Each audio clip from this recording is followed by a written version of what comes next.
I thought it was going to be the worst day of my life, but it turned out to be the day I finally got my freedom. It all started as the clock ticked toward 7 that Friday evening. The emerald green evening gown felt like silk against my skin as I descended the staircase in my parents' Mount Pleasant home. I'd worked 2 extra jobs to buy at weekend shifts at the campus bookstore and late nights waitressing at a seafood shack on Shem Creek. Every time a customer was rude or my feet ached, I'd picture myself in this dress, walking into Magnolia's for my 21st birthday dinner, the legal milestone. The night I'd finally be the main character in my own story, just for once. I adjusted my earrings at the landing, my reflection catching in the hallway mirror. My makeup was perfect, smoky eyes, bold lip. My heart raced with a hope so fragile I was almost afraid to feel it. Then I reached the bottom of the stairs and froze. The living room looked like a funeral parlor. The heavy curtains were drawn despite the golden evening light outside. The lamps cast long, dramatic shadows across the hardwood floor. And there, sprawled across the leather sectional like a Victorian invalid, was my sister Tiffany. She was 25 years old and wearing stained pajama pants with a ratty college sweatshirt she'd never earned. Her eyes were swollen, mascara streaked down her cheeks in theatrical rivers. Crumpled tissues surrounded her like fallen snow.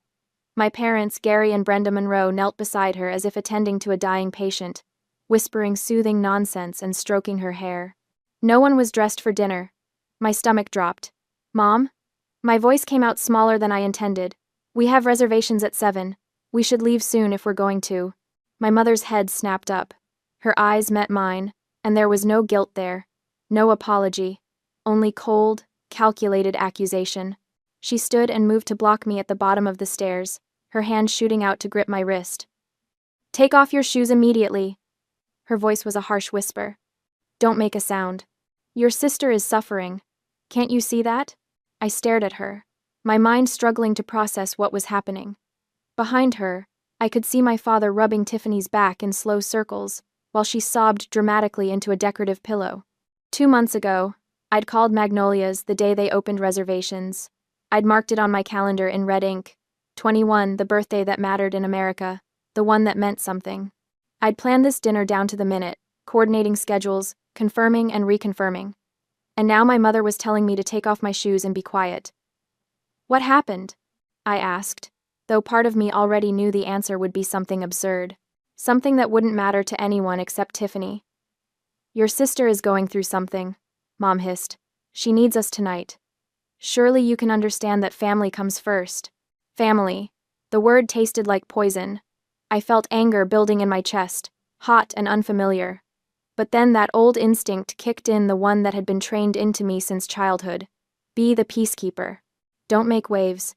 Keep everyone happy except yourself. I opened my mouth to say something gentle, something understanding. To ask if maybe we could still go. Just for an hour. That's when Tiffany screamed. The sound shattered the artificial quiet like breaking glass. She lunged off the couch and grabbed the bottle of wine sitting on the side table. Dad's expensive Napa Valley Cabernet, the one he'd been saving for a special occasion. "If you dare leave me home alone tonight."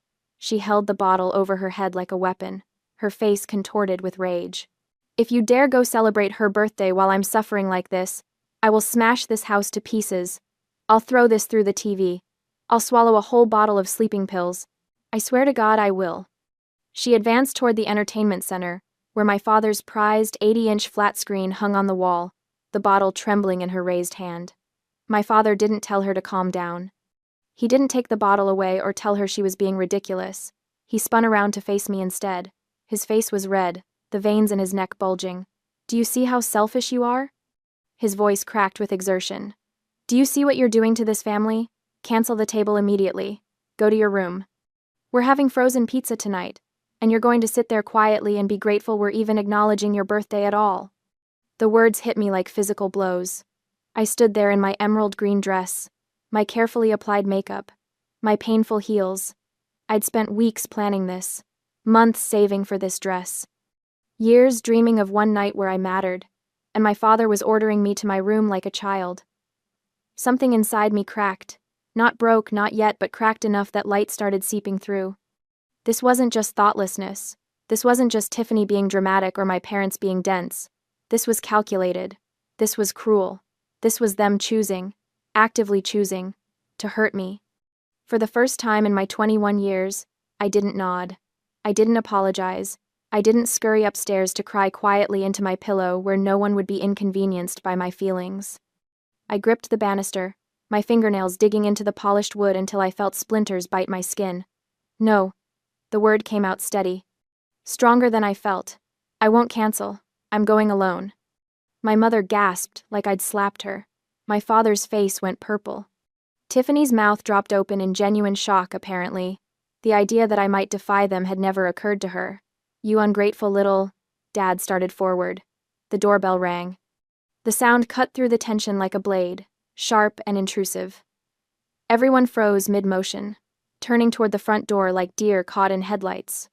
For 3 long seconds, nobody moved. Nobody breathed. Then my father's face went pale. "Who the hell is that?" Tiffany whispered, still clutching the wine bottle. The doorbell rang again, longer this time, insistent. And somehow, I knew with a certainty that made my pulse quicken that everything was about to change. My father practically lunged for the door, his body language shifting from rage to panic in an instant. He smoothed his shirt, pasted on a smile that didn't reach his eyes, and opened the door just wide enough to block the view into the living room. "Logan!" His voice came out too loud, too cheerful. "What a surprise. We weren't expecting..." "I told you I was coming." The voice from outside was gravel and ice. 2 days ago. You said it was fine. Uncle Logan. My father's older brother. Dad laughed nervously, using his body to fill the doorway. Right, of course. It's just that, He lowered his voice, but the house's acoustics carried every word straight to where I stood, frozen on the stairs. Kayla has severe food poisoning. She's been vomiting her guts out upstairs all evening. We'll probably have to cancel the party. The poor girl is in bad shape. The lie fell from his lips so easily, so smoothly, like he'd rehearsed it. Something cold and hard settled in my chest where the hurt had been. Not numbness, worse than numbness. Clarity. Disgust. I'd always known my parents favored Tiffany. I'd told myself it was because she was more outgoing, more charismatic, more needy. I'd made excuses for them, convinced myself they loved me in their own way. But this was different. This was my father looking someone in the eye and lying about me being sick, rather than admitting what was really happening. I didn't think. I didn't plan. I stepped forward into the light of the hallway. My heels clicked against the hardwood, sharp, deliberate sounds that made my father's shoulders tense. I walked right up behind him, my emerald dress shimmering under the chandelier, my makeup flawless, my posture straight, living proof that he was a liar. "I'm not sick." My voice came out steadier than I felt, but I could hear it trembling at the edges. Dad's lying. They canceled my 21st birthday party because Tiffany threatened to kill herself if I was happier than her for one single night. My father's face went from pale to crimson. "Kayla, go upstairs, right?" Uncle Logan pushed the door open. He was in his 50s, tall and broad-shouldered, with steel-gray hair and the kind of presence that made people instinctively step back. He wore an expensive suit despite the Charleston humidity, and his eyes, sharp and assessing, took in the scene with the cold efficiency of a man who'd built a real estate empire from nothing. He looked at Tiffany, still clutching the wine bottle like a weapon. At my mother, frozen beside the couch. At my father, whose mouth was opening and closing like a fish. Then he looked at me. Really looked at me. At the dress, the makeup, the heartbreak probably written all over my face despite my best efforts. "Gary." Uncle Logan's voice could have cut glass. "Let me make sure I understand this correctly." He stepped fully into the house, and my father had no choice but to back up. Uncle Logan's gaze never left Dad's face, and I watched my father shrink under it. "You called me 3 weeks ago," Uncle Logan continued, his tone conversational but deadly. "You told me you needed an extra $2,000 this month, because the accounting business was struggling, and you needed to make sure Kayla's tuition was covered. You said education was the priority, that you'd do anything to make sure she graduated." Dad's mouth opened, but no sound came out. "I've been sending you $6,000 a month for the past 2 years. Uncle Logan said. "You told me it was for Kayla's education, for the mortgage, for keeping this family afloat while you got the business back on track."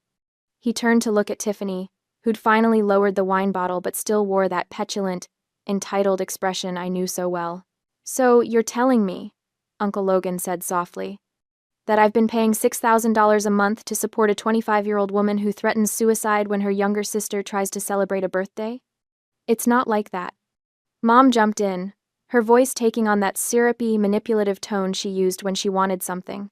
"Tiffany has been going through such a difficult time. She's sensitive. She's unemployed," Uncle Logan supplied. "Living off her parents at 25?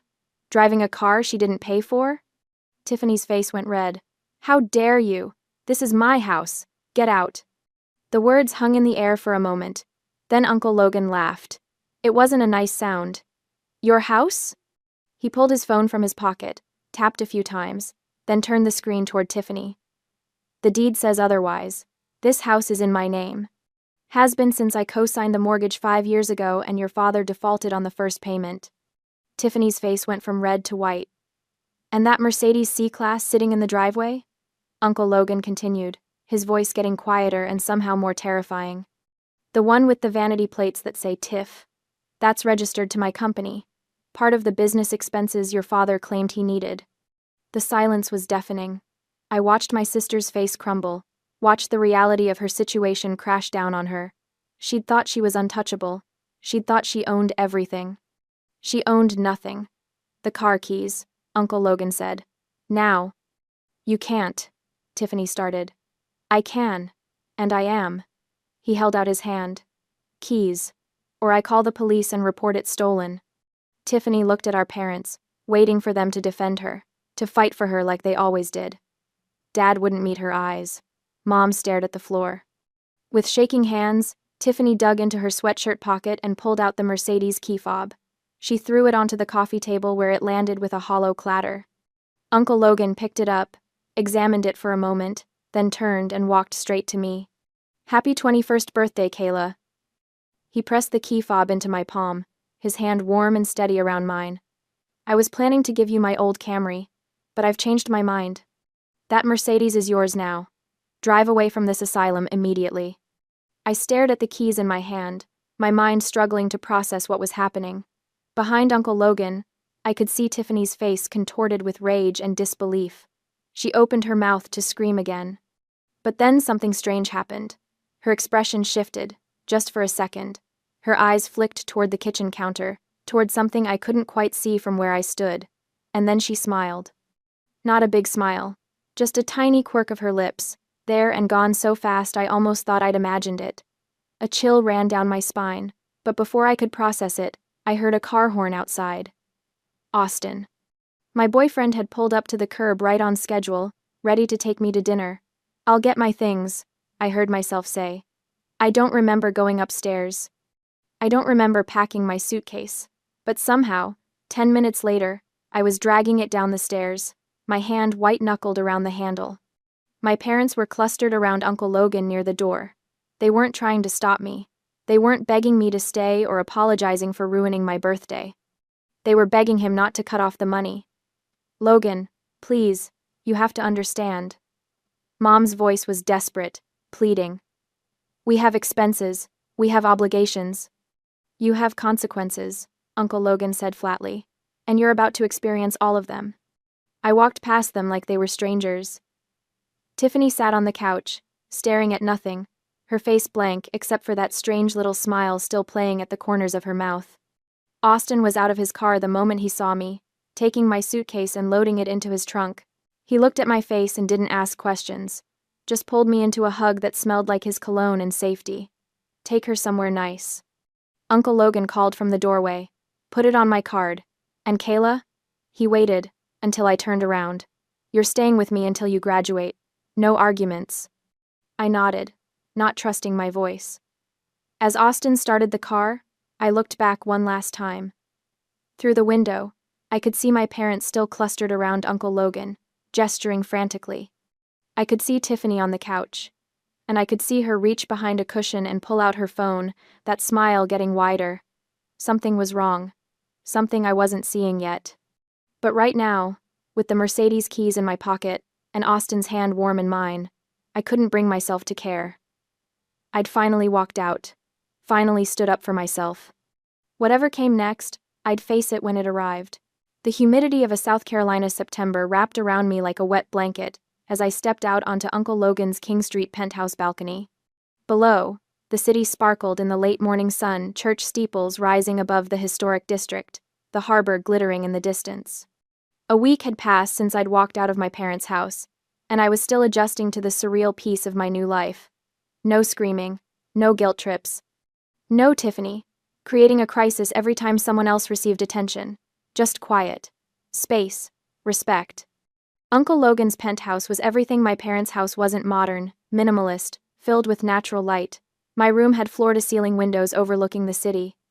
The kitchen was always stocked, and nobody questioned whether I deserved to be there. "Coffee's ready," Uncle Logan called from inside. I found him in the kitchen, reading the Wall Street Journal on his tablet while pouring French press coffee into 2 mugs. He'd already been up for hours. I'd heard him on conference calls at 6 a.m., but he'd waited to have breakfast with me. "How are you settling in?"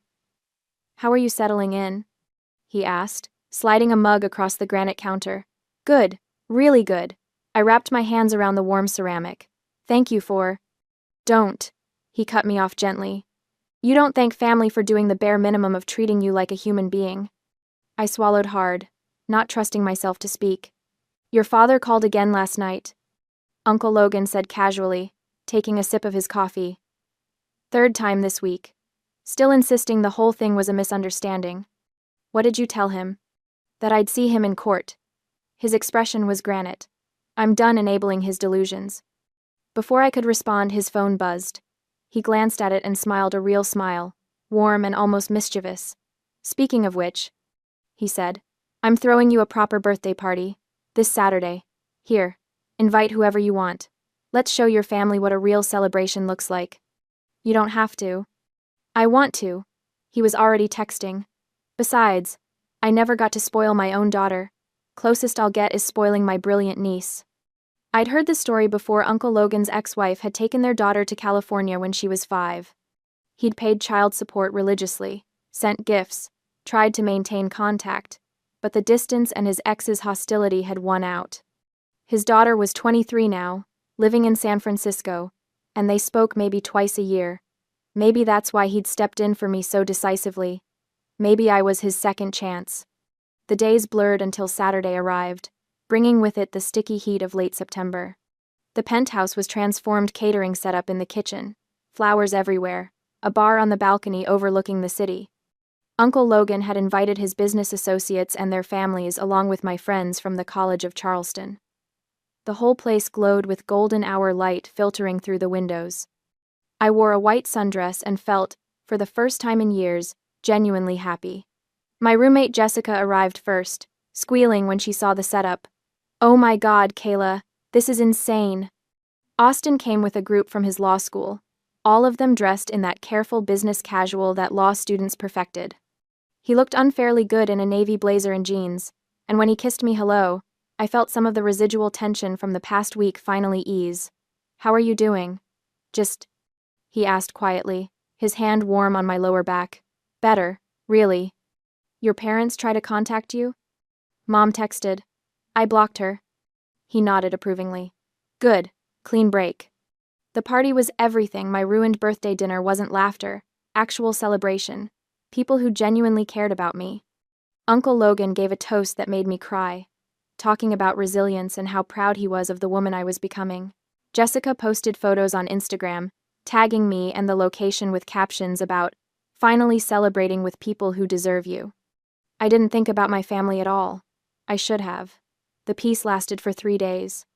On Tuesday afternoon, I found myself at the Roasted Bean, my favorite coffee shop near campus. The place was half empty, the barista playing indie folk that was somehow both melancholy and hopeful. I'd brought my laptop and my portfolio to finalize layouts before sending everything to the printer. My senior thesis exhibition was in 3 weeks, and I needed everything perfect. The architectural model I'd spent 6 months building was carefully secured in the back seat of the Mercedes, too precious to leave at home, too bulky to bring inside. The model represented my thesis project, a sustainable community center designed for a hypothetical site in North Charleston. Every window was hand-cut acrylic. Every tree was wire and painted foam. Every detail was exact. It was my future, My career. Everything I'd worked for. I ordered my latte and settled at a corner table, spreading out my work. The familiar ritual soothed me, opening files, checking measurements, adjusting layouts. For an hour, I lost myself in the work. Then my phone buzzed. Austin. Running 10 minutes late. Just left campus. Want me to grab you anything? Me. Just you. See you soon. I smiled at my phone, then glanced out the window to where the Mercedes sat in the parking lot. The afternoon sun glinted off its silver paint. And then I saw her. Tiffany. She was walking through the parking lot, looking around like she was searching for something. My heart started pounding. How did she know I was here? Then I remembered. Find My Friends. The app we'd set up years ago when Mom insisted the family needed to stay connected. In my rush to leave, I'd never turned off location sharing. Stupid. So stupid. I watched as Tiffany circled the Mercedes, trying the door handles. They were locked. I'd checked twice, but she didn't look deterred. She reached into her pocket and pulled out something that glinted in the sun. A key. My breath caught. The spare key. The one that used to hang on the hook in my parents' kitchen. Uncle Logan had taken the primary fob, but he'd never thought about the spare. None of us had. I jumped up, my chair scraping against the floor loud enough to make the barista look up. But I was too far away, and Tiffany was already unlocking the door, already reaching into the back seat toward my model. A car screeched to a stop behind the Mercedes. Austin practically launched himself out of his Civic, still wearing his suit from a moot court session. He must have seen what was happening as he pulled in. Hey! His voice carried across the parking lot, sharp with authority. Step away from the car! Tiffany jerked back, but not before her hand closed around one of the model's supporting beams. She was smiling that same strange smile I'd seen at the house. It's not your car, Austin, she said sweetly. It's family property. I'm just retrieving what belongs. Austin grabbed her wrist. Not hard enough to hurt, but firm enough that she couldn't pull away. His law training kicked in, his voice going cold and professional. Property damage over $1,000 is a felony in South Carolina. That model is worth easily 3 times that in materials and labor. His eyes bored into hers. Do you want to go to jail today? Because I will call the police right now, and I will press charges on Kayla's behalf, and you will be arrested for attempted vandalism and theft. Tiffany tried to yank her arm back, but Austin held steady. Let go of me. You're assaulting me. I'm preventing you from committing a crime. His voice didn't rise, didn't waver. There are 3 security cameras in this parking lot. Every second of this is being recorded. So you have a choice. You can drop whatever you're holding, hand over that spare key, and walk away. Or I can call 911 right now and you can explain to the cops why you're breaking into a vehicle that isn't yours. I ran out of the coffee shop, my heart hammering. By the time I reached them, Tiffany's face had gone from smug to panicked. She looked at me like I was supposed to save her. Like I was supposed to be the peacekeeper, the one who smoothed things over and made problems disappear. I pulled out my phone and started recording. Let go of the model, Tiffany, I said quietly. My voice was steady, cold even. I didn't recognize it. Kayla, come on. She tried for a pleading tone. This is ridiculous. It's just a school project. It's 6 months of work. It's my thesis. It's my future. I kept the camera trained on her face, and you were about to destroy it because you can't stand to see me succeed. That's not. Drop it, give me the key, and leave. For a long moment, Tiffany just stared at me. Like she couldn't believe I was standing up to her. Like she couldn't process that I'd stopped being afraid. Then, slowly, she released her grip on the model. Austin let go of her wrist, and she stumbled back. The key? I repeated. She dug into her pocket and threw it at me. I caught it against my chest, felt the metal warm from her body heat. You're going to regret this, she hissed. All of you. You have no idea what you've started. She turned and stalked away across the parking lot, disappearing around the corner toward the bus stop. Austin immediately went to inspect the model, his hands careful as he checked for damage. It's okay. She barely touched it, nothing broken. I nodded, but I couldn't stop shaking. Hey.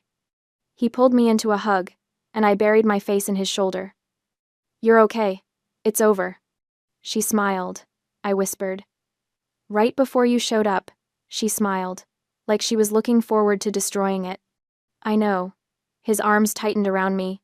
I saw. That night, back at the penthouse, I couldn't sleep. I kept thinking about that smile, about the spare key none of us had remembered, about how Tiffany had known exactly where I was. Austin had stayed for dinner, and now we sat on the balcony with Uncle Logan, the city lights spreading out below us like fallen stars. "She's escalating," Austin said. He'd changed out of his suit into jeans and a t-shirt, but his expression was still serious. First, the suicide threats to control you. Then Uncle Logan steps in and takes away her toys. Now she's going after your future directly. "What do we do?" I asked. "We protect you legally." Austin pulled out his phone, making notes. "First thing, change all your passwords. Turn off location sharing on everything. Get new locks for the Mercedes. Document everything she does from now on." Uncle Logan nodded. "I'm already talking to my lawyer about the civil suit. Your parents took $50,000 from me over the years, claiming it was for home repairs. I want it back, with interest. There's something else."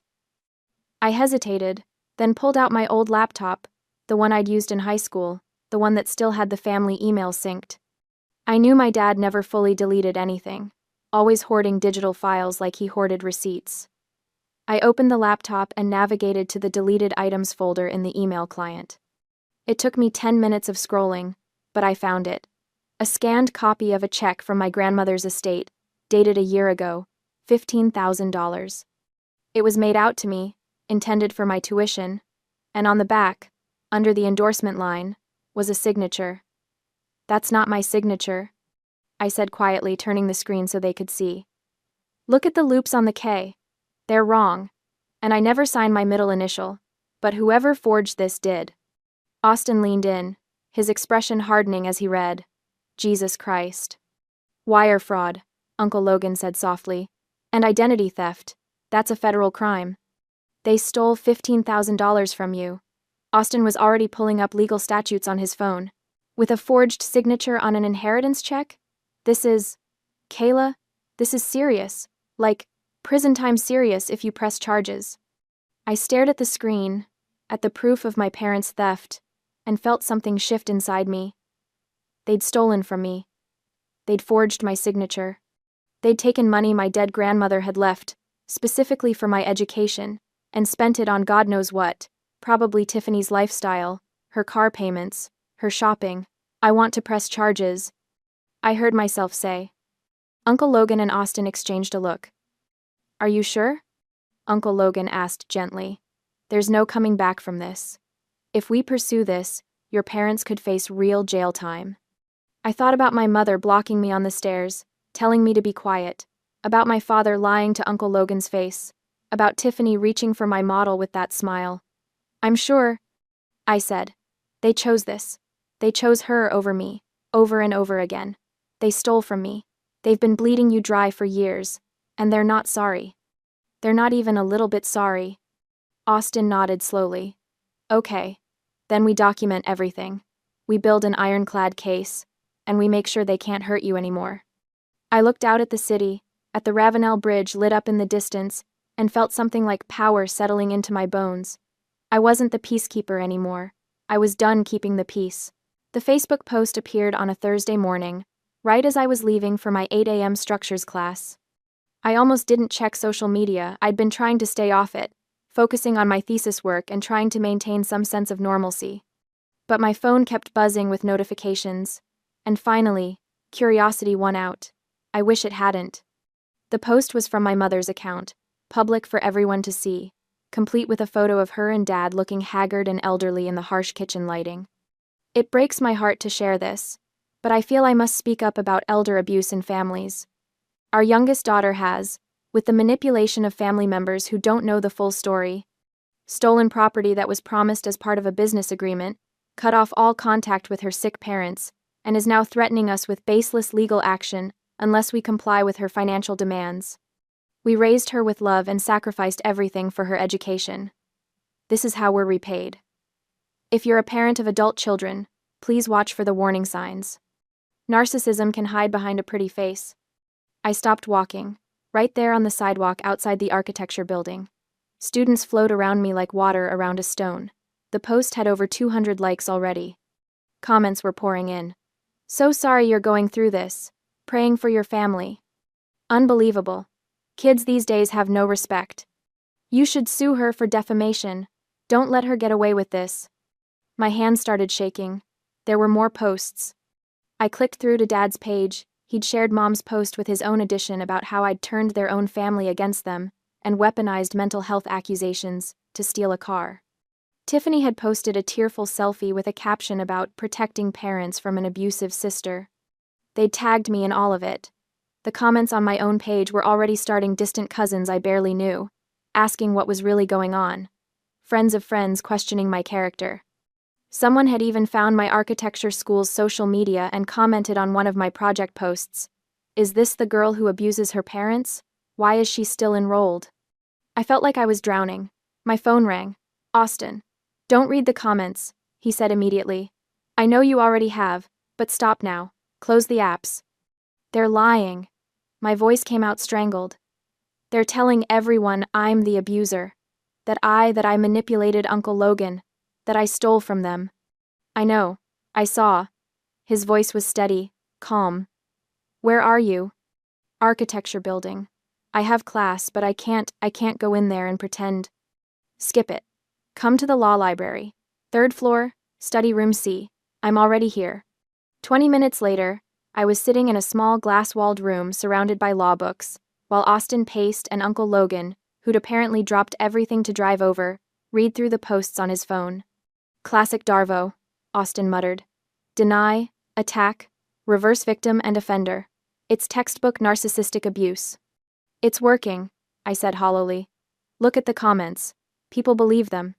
People who don't know you believe them, Uncle Logan corrected. He set his phone down with deliberate care. Everyone who actually knows your parents and Tiffany, they're staying suspiciously quiet. He was right. I scanned through the comments again. They were mostly from people in my parents' church community, neighbors, casual acquaintances. The people who knew us well, extended family, old friends, weren't commenting at all. They're threatening to sue you for defamation and elder abuse, Austin said, reading from an email on his laptop. Sent to Uncle Logan's business address this morning. Unless you return the Mercedes and I restore their monthly support, they're filing in civil court. Can they win? I asked. No. Austin's voice was absolutely certain. They have no case. The car is registered to Uncle Logan's company. He can give it to whoever he wants. And elder abuse? They'd have to prove you had power over them and used it to cause harm. You're 21, and had literally moved out a week ago. But they can still file, Uncle Logan said quietly. They can drag this out, make it expensive, make it public. That's the point. They're trying to exhaust us. Austin nodded. It's a pressure tactic. They're gambling that Kayla will give in rather than fight. I thought about that, about my old instinct to smooth things over, to sacrifice myself for family peace. Then I thought about Tiffany reaching for my model with that smile. About the forged signature on my stolen college fund. About my father lying to Uncle Logan's face. We don't engage, I said slowly. Right? We don't argue on social media. We don't defend ourselves publicly. We just document everything they're doing. Austin's expression shifted to something like pride. Exactly. Every false claim they make is evidence of their malice. Every threat is proof they're not remorseful, they're just trying to maintain control. Screenshot everything, Uncle Logan added. Every post, every comment, every message. Make it so we have a complete record of their smear campaign. I nodded, feeling steadier. What about the lawsuit threat? We call their bluff. Austin pulled up a document on his laptop. Uncle Logan's attorney is already drafting the civil complaint for the $50,000 in loans. And I spent last night researching the wire fraud case. The evidence is solid. If they want to play hardball, we'll show them what real legal action looks like. Uncle Logan leaned back in his chair, his expression calculating. I'm going to send them an email. Private. One last chance to settle this quietly. Delete the posts, return the $15,000 in stolen tuition money, and sign a payment agreement for what they owe me. If they refuse, we file everything civil suit, criminal complaint for wire fraud, the works? What if they refuse? I asked. Then we bury them. Uncle Logan said simply. I've been lenient because you're my family. But Gary made his choice when he decided to lie to me and steal from you. I'm done being generous. Austin pulled up another document. I also found something interesting in the South Carolina Code. If they're claiming elder abuse to gain sympathy, but it's demonstrably false, you could potentially countersue for defamation. It won't come to that. Criminal wire fraud is way more serious, but it's good to have options. We spent the next 2 hours documenting everything. Screenshots of every post, every comment, every share, copies of Uncle Logan's bank transfers showing years of support. The email with the forged signature. The video I'd taken of Tiffany trying to break into the Mercedes. By the time we finished, we had a folder that was damning. 24 hours, Uncle Logan said as he prepared the email to my parents. That's what I'm giving them. Delete the posts, agree to repay what they've stolen, sign the settlement. Or we take this to court and potentially to the DA's office. He hit send. I watched the email disappear into the void and felt a strange mix of anxiety and relief. No more peacemaking, no more trying to fix things, just consequences. The response came 16 hours later, at 2 a.m. I was still awake, staring at the ceiling in my room at Uncle Logan's penthouse, when my phone buzzed with a forwarded email from him. It was from my father, no subject line, Logan. I don't know what lies Kayla has been filling your head with, but this has gone far enough.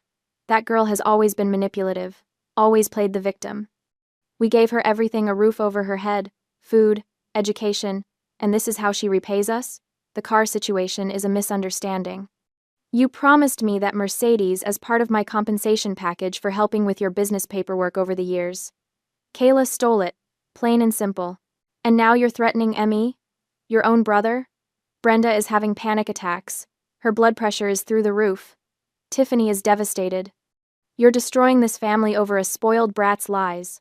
We will not be deleting our posts. We have every right to tell our side of the story. And we will not be signing any payment agreement for money that was given as gifts, not loans. You said yourself it was family helping family. If you proceed with legal action, we will fight you every step of the way, and we will make sure everyone knows what kind of man turns his back on his own blood. Gary. I read it 3 times, feeling my stomach twist. There was no acknowledgement of the stolen tuition money, no mention of the forged signature, no apology for the birthday party or the years of favoritism or the lies. Just more accusations, more gaslighting, more playing the victim. Uncle Logan's response was already composed when I got to the kitchen the next morning. Gary. I have documentation of every transfer I made to you over the past 2 years. They were explicitly labeled as loans in the transaction notes. You signed a promissory note in 2023. I have the copy. The Mercedes is registered to my company. I have never promised it to you as compensation for anything. You did minimal bookkeeping for me one tax season, and I paid you $3,000 for it. That does not entitle you to a $45,000 vehicle. Regarding Kayla's tuition money, I have evidence of wire fraud, a forged signature on her grandmother's inheritance check. A transfer you made without her knowledge or consent. That is a federal crime. You have refused my settlement offer.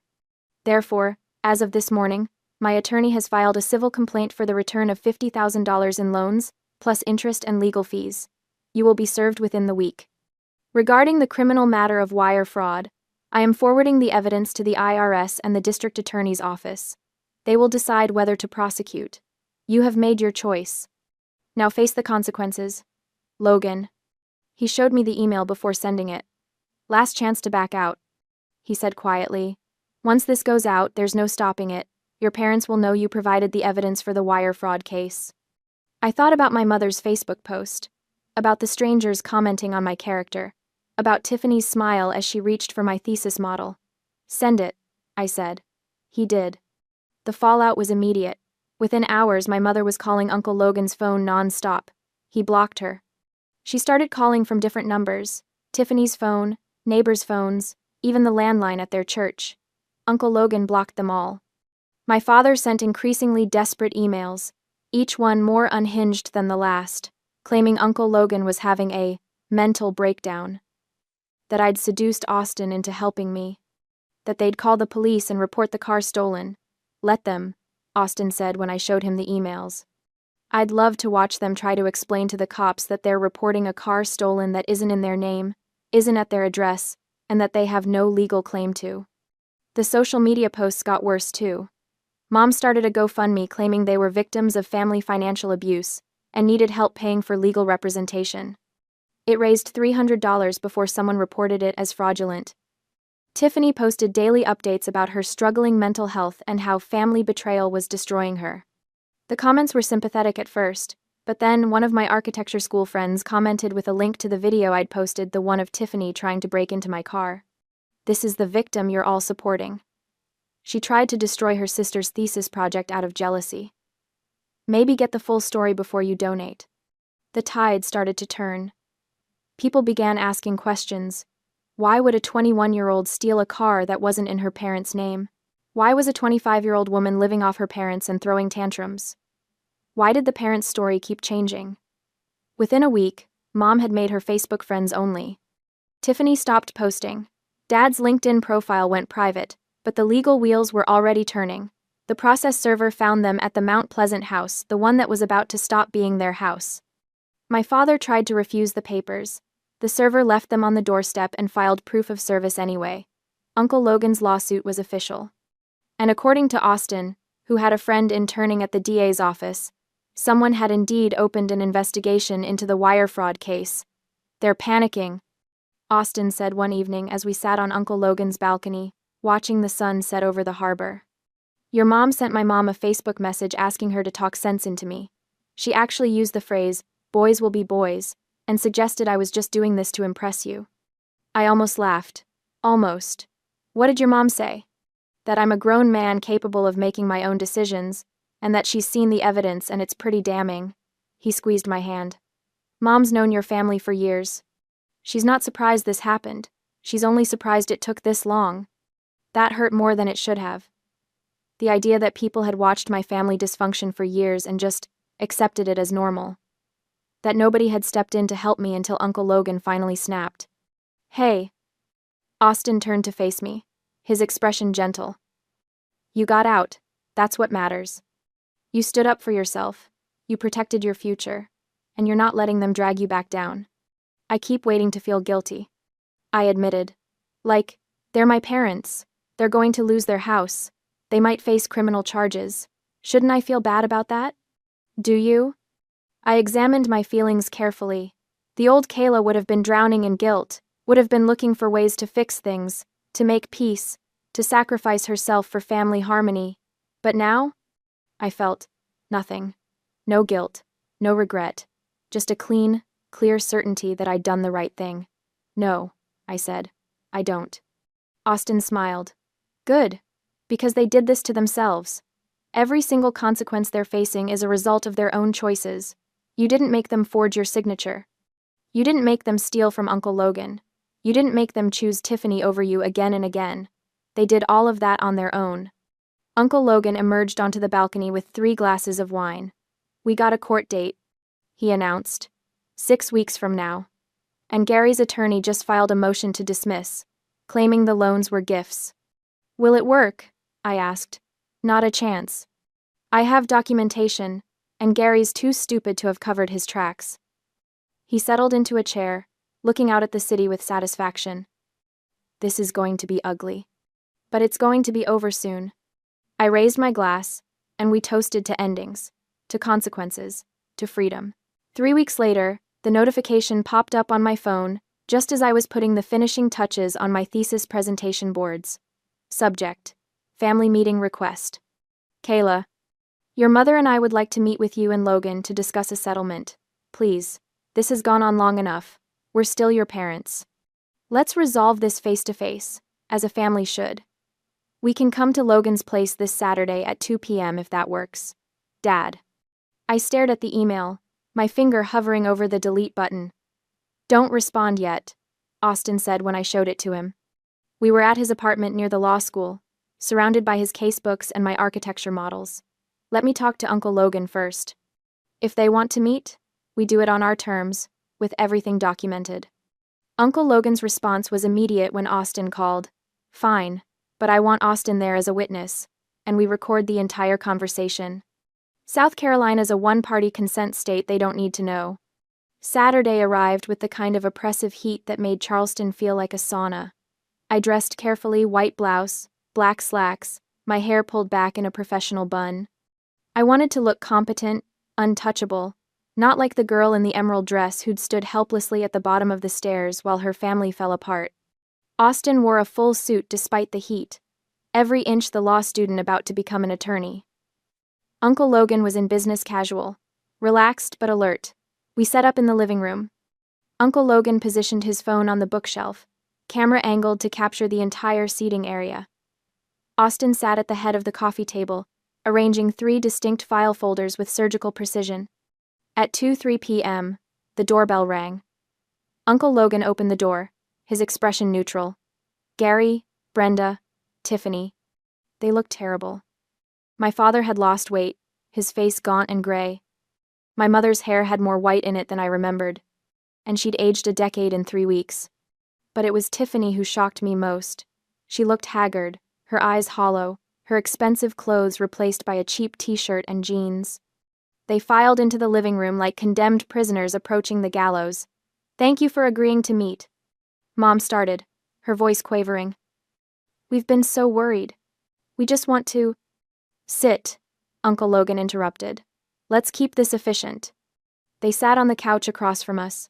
Tiffany kept glancing at Austin like he was a snake about to strike. "Smart girl. Too late, but smart. We're here to settle this," Dad said. He was trying for authoritative, but it came out desperate. "This lawsuit is tearing the family apart. Surely we can come to some arrangement." "Before we discuss arrangements," Austin said smoothly, opening the first folder, "let's establish the facts. Uncle Logan has filed a civil complaint for the return of $50,000 in loans, plus interest and legal fees. You attempted to have the case dismissed by claiming the money was gifted, but Judge Morrison denied your motion. The trial is set for 3 weeks from now." Dad's jaw tightened. "Those were loans, documented in writing. You signed a promissory note." Austin revealed the document. "This is your signature, correct?" Silence. Austin continued, merciless. "Separately, there is the matter of wire fraud. $15,000 was withdrawn from Kayla's inheritance. Trust the one from her grandmother, with a forged signature. The IRS has opened an investigation. The DA's office is reviewing the case for potential criminal charges." Mom made a choking sound. "We didn't, that was a misunderstanding. We needed the money for—" "For what?" I asked quietly. It was the first time I'd spoken, and everyone's attention snapped to me. "For Tiffany's car payments? For her shopping trips? For maintaining the lifestyle you were all living on Uncle Logan's money?" "We're your parents," Mom said, tears streaming down her face. "We sacrificed everything for you. Put a roof over your head, food on your table. How can you be so cruel?" The old me would have crumbled at those words, would have felt the guilt, the obligation, the desperate need to fix things. The new me felt nothing but cold certainty. "You canceled my 21st birthday," I said evenly. "You prioritized Tiffany's tantrum over my milestone. You lied to Uncle Logan about where his money was going. You forged my signature and stole my education fund. And when I finally stood up for myself, you launched a smear campaign calling me abusive." "You were being dramatic," Tiffany interjected, her voice sharp. "It was just a birthday dinner. I was going through something." "You're 25 years old," Austin cut in. "You're an adult. Going through something doesn't entitle you to destroy other people's lives." He pulled out the second folder. "Speaking of which, let's discuss the attempted vandalism. You used a spare key to unlawfully enter Kayla's vehicle with the intent to destroy her thesis project. We witnessed this. We have it on video. That's criminal trespass and attempted property damage." Tiffany's face went white. "You wouldn't—" "I already did. The video is part of the evidence package submitted to the DA's office." Austin's voice was flat, professional. "You're looking at potential criminal charges as well." "This is insane!" Dad exploded, lurching to his feet. "You're going to send us to prison? Destroy your own family? Over what hurt feelings? Kayla's always been sensitive, always played the victim." "Sit down," Uncle Logan said quietly. Something in his tone made Dad freeze. He looked at his older brother, really looked at him, and saw something that made him slowly sink back onto the couch. Let me make something very clear, Uncle Logan continued. You came here asking for a settlement, so here are your options. He nodded to Austin, who pulled out the third folder. Option 1, Austin said, reading from the document. You sign this payment agreement immediately. You agree to pay Uncle Logan $700 per month for the next 7 years to repay the $50,000, plus interest. You vacate Uncle Logan's property, the house you've been living in, within 30 days. You provide written proof that you've returned the $15,000 stolen from Kayla's education fund within 60 days. We don't have $15,000, Mom whispered. We needed it for. That's not my problem, I said coldly. Sell something. Get a loan. Figure it out. But that money was mine. Grandma left it for me, and you stole it. Austin continued. Additionally, you will delete all social media posts related to this situation, provide written apologies to both Kayla and Uncle Logan, and sign a no-contact agreement. No calls, no texts, no emails, no showing up at Kayla's school or workplace, complete separation for a minimum of 2 years. And if we do all that? Dad asked weakly. Uncle Logan drops the lawsuit. We don't pursue the wire fraud criminal charges. The IRS investigation will proceed independently, but we won't actively cooperate. And the vandalism video stays private. There was a long silence. And, option 2? Tiffany asked, her voice barely audible. We proceed to trial, Austin said simply. Uncle Logan wins his civil case. Your attorney already admitted you can't actually contest the loans. The judgment goes on your credit report. Your wages get garnished at 25% until the debt is paid. The house is foreclosed. And we actively pursue criminal charges for wire fraud and attempted vandalism. You'd send your own parents to prison, Dad said hollowly. No, I corrected. You sent yourselves to prison the moment you forged my signature. I'm just choosing not to protect you from the consequences anymore. Mom was sobbing now, ugly crying that shook her whole body. Tiffany stared at the floor, her hands clenched into fists. Dad looked at Uncle Logan with something like betrayal. You were supposed to be family, Dad said. I am family, Uncle Logan replied, to Kayla, who you abused and neglected for 21 years while I watched and convinced myself it wasn't my business. I'm done making that mistake. He pulled a pen from his pocket and set it on the table next to the payment agreement. You have 2 minutes to decide. The seconds ticked by in crushing silence. I watched my parents looking at each other, having some wordless conversation. Saw Tiffany's face crumble as she realized they were going to choose themselves over her, just like they'd always chosen her over me. Funny how it felt when the tables turned. We'll sign? Dad finally said. All 3 of you, Austin specified. Tiffany is included in the no-contact agreement and the social media deletion requirement.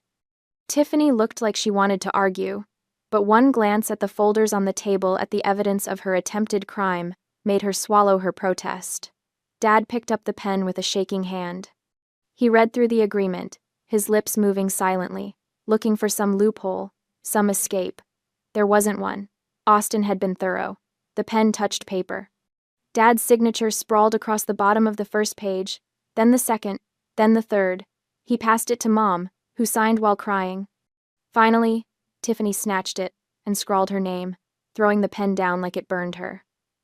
The social media posts need to be deleted now, Austin said. While we're all here, I want to verify it. Mom pulled out her phone with shaking hands. I watched as she navigated to Facebook, deleted the post. Dad did the same. Tiffany took longer. She'd posted so many things, but eventually, they were all gone. Payment schedule starts next month, Uncle Logan said. You'll receive invoices by email. And you have 30 days to vacate the property.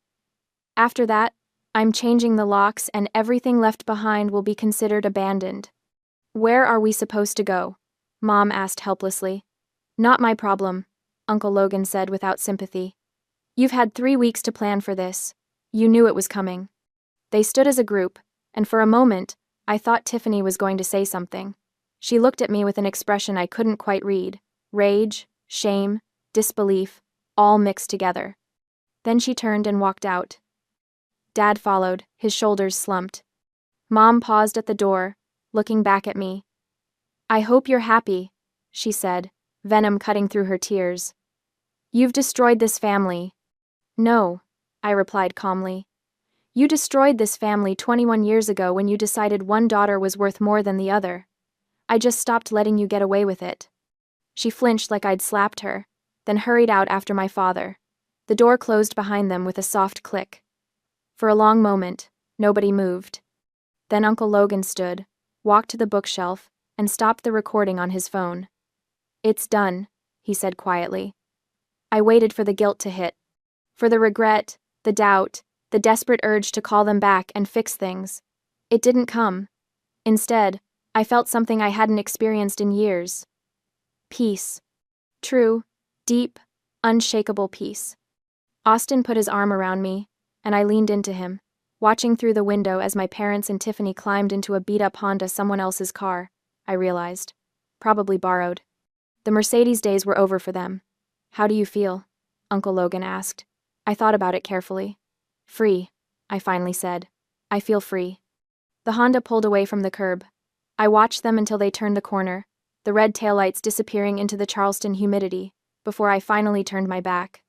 I turned to look at Uncle Logan, at Austin, at the penthouse that had become my real home, at the life I was building on my own terms. "Thank you," I said to both of them, "for helping me stand up for myself, for not letting them pull me back down." "You stood up for yourself," Austin corrected gently. "We just provided backup." Uncle Logan nodded. "You're stronger than you know, Kayla. You always were. You just needed to believe it." That night, after Austin left, and Uncle Logan retired to his study, I stood on the balcony looking out at Charleston. The city lights sparkled like stars. The air smelled like salt and summer.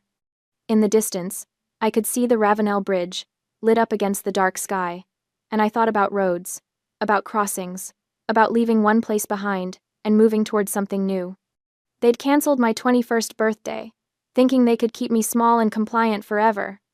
Instead, they'd given me the greatest gift they possibly could have, the motivation to finally walk away. The rest of my life stretched out before me, bright and unburdened. And for the first time in 21 years, it was entirely, completely mine. The sun streamed through the tall windows of the College of Charleston's architecture building, catching the dust motes and turning them into floating gold. 3 months had passed since that Saturday afternoon confrontation, and I was standing in front of my thesis committee wearing a crisp white suit that made me feel like I could conquer the world. My presentation boards lined the wall behind me, months of work, distilled into clean layouts and precise renderings. The architectural model sat on the table to my left, every detail intact, every window catching the light. The Sustainable Community Center I'd designed for North Charleston looked almost real under the presentation lighting, and I'd memorized every square foot of it. "Miss Monroe," Professor Davidson said, adjusting his glasses as he reviewed my calculations, "walk us through your structural considerations for the green roof system." I'd prepared for this. I'd prepared for everything. "The green roof utilizes a modular tray system with native drought-resistant plants," I began, my voice steady and confident. "The structural load is distributed across reinforced steel beams, spaced at 16-inch centers, with additional support columns here and here." I pointed to the model. "The system captures and filters stormwater runoff, reducing the burden on Charleston's aging drainage infrastructure by approximately 40%. Professor Davidson nodded, making notes. Professor Miller, the toughest critic in the department, leaned forward. "And the community programming? How does your design address the socio-economic challenges of the North Charleston neighborhood?" This was the question I'd been waiting for, the one that mattered most. "The center is designed with flexibility as its core principle," I explained. "The main hall can be subdivided using movable partition walls to accommodate everything from job training workshops to community dinners. The commercial kitchen meets health department standards for small business incubation, allowing local food entrepreneurs to develop their products. And the second-floor classrooms have dedicated high-speed internet and computer stations, addressing the digital divide that limits educational opportunities." I walked them through every decision, every calculation, every choice I'd made. And as I spoke, I realized something. I wasn't the same girl who'd stood at the bottom of those stairs in an emerald dress, hoping desperately for scraps of acknowledgement. I was someone who'd built something meaningful, someone who'd stood up for herself and survived, someone who knew her worth. The committee deliberated for exactly 7 minutes, I counted, before Professor Davidson smiled. Congratulations, Miss Monroe. Your thesis is approved with distinction. The relief hit me like a wave, but it was Austin's whoop from the observation area that made me laugh. He'd been sitting there for the entire 2-hour defense, along with Uncle Logan and Jessica, all of them witnessing this moment. Speaking of which, Uncle Logan continued, pulling an envelope from his jacket pocket. This came to my office yesterday. Certified mail. I recognized my father's handwriting on the return address. My stomach clenched. It's the thitted payment. Uncle Logan said, opening it to show me. $700, exactly as agreed, and a cashier's check for $3,000 toward the stolen tuition fund. Have you heard anything else? I asked carefully. About where they ended up? Uncle Logan exchanged a glance with Austin. They're renting a basement apartment in North Charleston. Austin said quietly. Your dad's wages are being garnished 25% for the loan repayment. Your mom got a job at a call center. And Tiffany. He trailed off, and I raised an eyebrow. What about Tiffany? She's working as a cashier at the Walmart on Rivers Avenue, Austin said. Jessica's cousin saw her there last week. Apparently, she doesn't post on social media anymore. No Instagram stories, no Facebook updates, nothing. I tried to feel something about that satisfaction maybe, or vindication, but mostly I just felt distant. Like they were characters in a story I'd finished reading, not people who'd once controlled my entire life. Jessica appeared with a bottle of champagne she'd somehow smuggled into the building. Okay, enough serious talk. Kayla Monroe just defended her thesis with distinction. We're celebrating. That evening, Uncle Logan took us all to Magnolia's, the restaurant where my birthday dinner was supposed to have happened. We sat at a table with a view of the water, the late December sun painting everything gold and pink. Austin sat next to me, his hand warm on my knee under the table. My phone buzzed in my purse. I almost ignored it, but something made me check. It was an email from a firm in Charleston, Morrison and Associates, one of the top architectural practices in the Southeast. They'd attended the thesis exhibitions earlier in the week. Dear Miss Monroe, we were impressed by your community center design and would like to invite you to interview for our junior designer position beginning June. Please contact us at your earliest convenience to schedule. Best regards. Patricia Morrison, FAIA. I stared at the screen, reading it 3 times to make sure it was real. What is it? Austin asked. I handed him my phone wordlessly. His eyes widened as he read, then he broke into a huge grin. Kayla, this is Morrison and Associates. They're one of the best firms in the state. Uncle Logan leaned over to read it, and his expression shifted to something I'd never seen before, pure, unfiltered pride. Of course they want you, he said simply. You're brilliant. They'd be lucky to have you. Jessica squealed and demanded to see the email, and soon the whole table was celebrating again, our waiter bringing complimentary desserts, when Austin told him the news. As the evening wound down and the sky darkened over Charleston Harbor, I found myself thinking about roads again, about bridges, about the journey from that devastating night to this moment. 3 months ago, I'd stood at the bottom of the stairs in an emerald dress, hoping desperately for one night where I mattered. Now I was sitting at Magnolia's in a white suit, with a thesis defense behind me, a job interview ahead of me, and people around me who actually valued who I was. The girl in the emerald dress had been so afraid. Afraid of conflict, afraid of losing her family's love, afraid of being alone. But she'd learned something crucial. Some things are worse than being alone, and sometimes walking away is the bravest thing you can do.